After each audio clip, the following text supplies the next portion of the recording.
then it's ultra slow.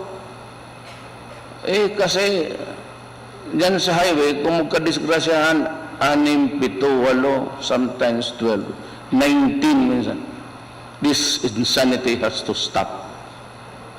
So, I prescribe, sabi ng Department of, sila kasi ang may-ari ng daan, Department of Public Highways, yung illegal daw yung order ko. Diba? Tumabi kayong lahat. Sabi ko sa polis, ito ang sundin ninyo. 30, 40, 60.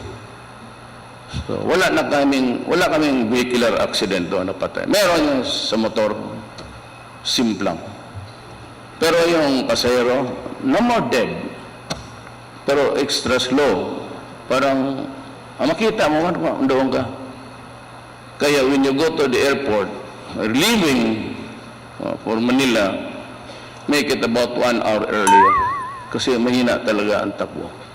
Because nakikita ko yung nanamamatay. This is unacceptable ito sa akin. Hindi ko matanggap yan. So yung iba hindi na nga umaabot ng primera, segunda, yung tersera, gumaganon na daw. Sabi ko may sekreto dyan.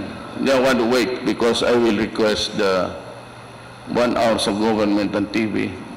Sabihin ko doon sa mga driver ng punerarya, turuan ninyo sila paano mag-manage. Really?